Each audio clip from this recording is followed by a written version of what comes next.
Hey guys, MA Fish Guy here, doing a video on the do-it-yourself or the internal moving bed filter with a K1 media. I've actually added some modifications to it, but I'll be going over that later on in this video to kind of tell you what it does. But for anyone wanting to build the actual internal moving bed filter, it's great for beneficial bacteria. It helps stop the ammonia spikes.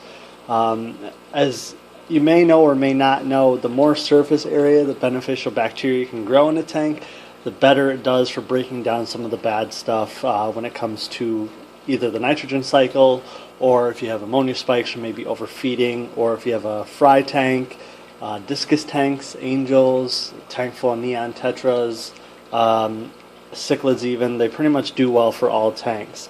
And it's pretty basic to set up. It really doesn't cost a whole lot. These you can do for pretty much around $6, depending if you add any of these modifications to it that I have. Then the price can go up $1 or $2 depending on what you add to it. But first, what you're going to do is I have I think it's a 1 liter or 1.25 liter Coke bottle. Just a basic Coke bottle, nothing special. What you're going to do is you're going to start by drilling holes in it just like this. You don't want them real big, you don't want them real small. Pretty much the tip of a pencil should fit through them, and that's pretty much about it. Next, what you're going to do is you're going to put that on. You want to make sure this bottle is clear of the label. Any kind of glue that is on it you want to get off.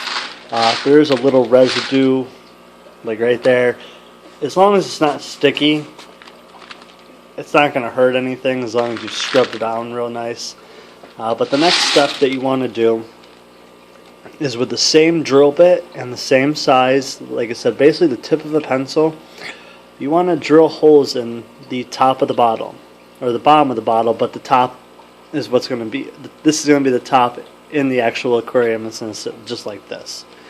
But if for some reason when you do put the filter in and it is too noisy maybe, you can add more holes to it. I added probably, let's say about 15 or 20 holes to the top of this. Just a nice little pattern. You don't want anything uneven, so wherever you drill it on one piece, you want to drill it on all of them. Next, what you want to do is drill a hole, and you can even use the same drill bit, just go slow and steady, and you can pretty much drill a hole the same size as you need for the actual suction cup. And what's a good idea is to drill the hole maybe a little bit smaller, so that way if you need to pry it off the side of the tank, it's not going to pull the suction cup with it, and really push that suction cup in there. I mean, this thing isn't going to come out unless I really take it out with some force, with some pliers probably. And then next is the last part, and like I said, this is a real easy filter to make, is you want to drill a hole right down at the base of it. And what this is going to be used for is the Airline tubing, and that's actually going to create your siphon basically in this filter right here. It's always best to either do it on the same size or same side as the actual suction cup, or at least off to the side towards the back of the tank, so you really don't see it coming down the bottle and into it. And then pretty much next, I'm just going to show you how to insert it.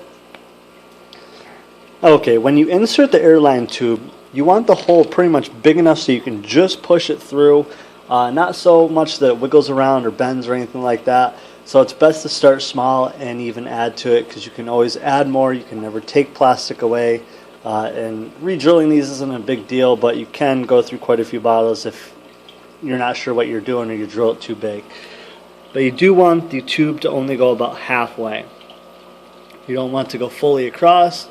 You don't want it to go, too less to the one side. What this is going to do is it's actually going to take the water and suck it up through the cap, and that's going to push its way up through the media and then up through the top where it's going to blow out, creating the siphon, which allows for the beneficial bacteria to break things down, and the beneficial bacteria will grow on this K1 media in there. Almost looks like plastic pasta. Don't mind the beads. It's more for cosmetic looks to it. I've been doing a couple different tests on it to see if I can make this thing a little bit more appealing to the eye.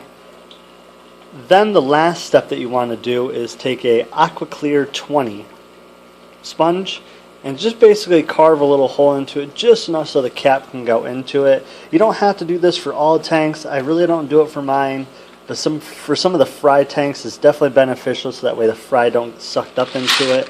But for a normal fish aquarium, you're really not going to have a huge deal. But that's pretty much what the final thing is going to look like. Just like I said, your basic filter, nothing special to it. It's pretty much how it looks. But this is your internal moving bed filter with K1 media.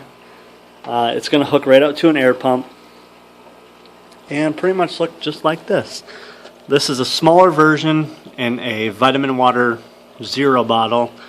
I will be adding some modifications to this, but as you can see right here, just got a couple different colored beads in it. The beads float, they're all poly beads, so they're safe for kids. That means they're safe for fish. I do have a purple tea light in there, which is pretty cool. I do have other videos on my channel that I'll put a link to of what it looks like with the light off, which is actually pretty cool. And this tea light's been going for about 6 or 7 days now. So the battery life is great on these, not a problem. You can just add them to your display tank, and when people come over you can take them out or turn them on. It's really not that hard to take them out, turn them on. Just basically opening the cap, all the media floats to the top, and you just twist it. Not too bad. So if you have any questions, comments, concerns, I will put a link down below to the eBay site that I got the K1 media off. I think it's 3 liters for about $20. It's shipping and everything. Comes right out of, I believe, Pennsylvania is where it's coming from. So it ships real quick. I literally got a box full. I've already made 7 of these filters, and I literally have 3/4 of the box still left.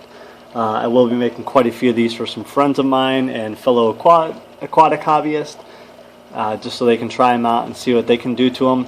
But I will actually be adding some different layers to these, hopefully.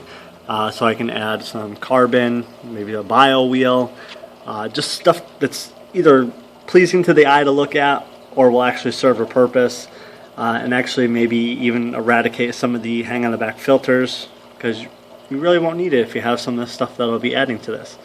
So again, any questions, comments, concerns, if you have any questions on how to build this, it's really easy, usually about under $6. You can get the suction cups from the dollar store or even Walmart. They come in huge packages. Just use a regular plastic bottle and pretty much Airline tubing and an air pump. It's really nothing more to that. If you want to add some modifications, like I said, that's where the price can go up, but it's usually not a huge thing. So check out my other videos, subscribe to my channel, keep the numbers growing, share the video if you like it. Thanks for watching.